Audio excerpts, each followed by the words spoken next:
নমস্কাৰ মই এতিয়া আছো শুৱালকুছিৰ ঐতিহ্যমণ্ডিত সিদ্ধেশ্বৰ দেৱালয়ত আৰু আপোনালোকে নিশ্চয় দেখা পাইছে যে মোৰ পিছফালে বিশাল ব্ৰহ্মপুত্ৰ আৰু এই ব্ৰহ্মপুত্ৰ নদীৰ পাৰতেই শুৱালকুছি মানচেষ্টাৰ অফ ইষ্ট যাক কোৱা হয় এই শুৱালকুছি অৱস্থিত আৰু মই আপোনালোকক দেখুৱাইছোঁ যে মোৰ পিছফালে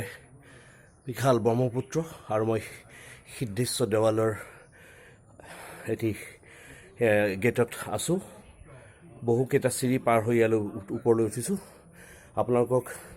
আজি মই শুৱালকুছিলৈ আহিছোঁ গোটেইখিনি আপোনালোকক দেখুৱাম শুৱালকুছিত কি আছে এইখিনিতে মোৰ লগত আছে ইয়াৰে এগৰাকী যথেষ্ট সমাজকৰ্মী ব্যক্তি নৱ মহন্ত তেখেতক মই এই দেৱালয়খনৰ বিষয়ে অকণমান সুধিব খুজিছোঁ নৱদা কওকচোন আপুনি এই দেৱালয়খনৰ বিষয়ে আচলতে এই দেৱালয়খনত আমাৰ অতীতত বহুত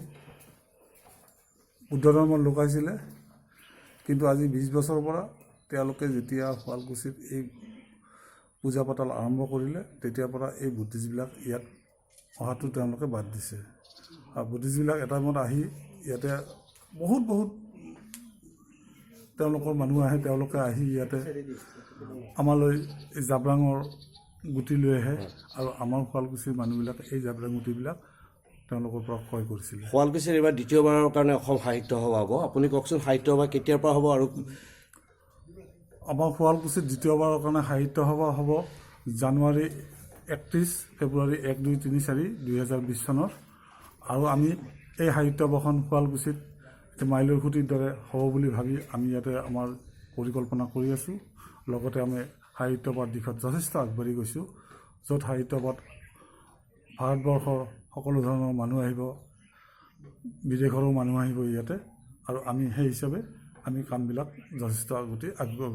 আমি আগবাঢ়ি গৈ আছোঁ ধন্যবাদ নৱদা আৰু মোৰ লগত আৰু এগৰাকী আছে তেওঁ মোক লৈ আহিছে ইয়ালৈ আৰু ইমান কষ্ট কৰি মোৰ লগত আছে বলকচোন আমি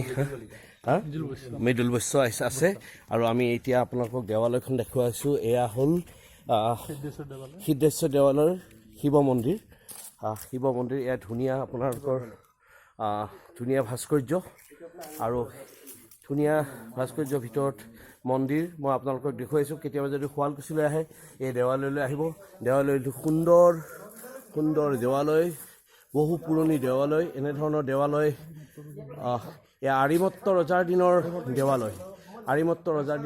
এতিয়া দেখুৱাইছে এইবিলাক কি ধুনীয়া আৰু এই দেৱালয়খন আছে আৰু এই দেৱালয়খন আপোনালোকে আহিব পাৰে শুৱালকুছিত আপোনালোকে এয়া ভিউ আপোনালোকক দেখুৱাইছোঁ ইয়াৰ পিছত